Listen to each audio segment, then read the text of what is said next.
Hi everyone, బయట taste కంటే ఇంకా బెటర్ టేస్ట్తో ఇంట్లోనే బాదం మిల్క్ని ప్రిపేర్ చేసుకోవచ్చు. అది ఎలానో చూద్దాం. ముందుగా బాదం పప్పుల్లో వాటర్ వేసుకుని నానబెట్టుకోండి.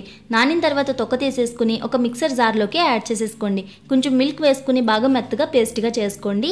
ఇప్పుడు ఇంకొక గిన్నెలోకి కస్టర్డ్ పౌడర్ వేసుకుని మిల్క్ వేసుకుని ఉండలు లేకుండా కలిపేసుకుని రెడీగా పక్కన పెట్టుకోండి.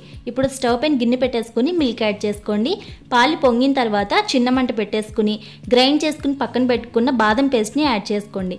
యాడ్ చేసుకున్న తర్వాత ఒకసారి ఉండలు లేకుండా బాగా కలుపుకోండి. ఆ తర్వాత పంచదార యాడ్ చేసుకోండి.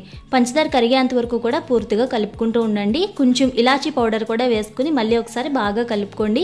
కలుపుకుని పక్కన పెట్టుకున్న కస్టర్డ్ పౌడర్ని కూడా యాడ్ చేసేసుకోండి. ఇది కూడా వేసుకున్న తర్వాత ఒకసారి బాగా కలుపుకుని మీకు నచ్చిన డ్రై ఫ్రూట్స్ యాడ్ చేసుకోండి. యాడ్ చేసుకుని ఒకసారి బాగా కలిపేసుకుని కొంచెం సాఫ్రాన్ యాడ్ చేసేసుకుని 2 minutesలో స్టవ్ ఆఫ్ చేసేస్తే బాదం మిల్క్ రెడీ అయిపోతుంది. పూర్తిగా చల్లారిన తర్వాత 2 గంటల పాటు కూడా ఫ్రిడ్జ్లో పెట్టుకుని అప్పుడే సర్వ్ చేసుకోండి. Thanks for watching. Follow for more.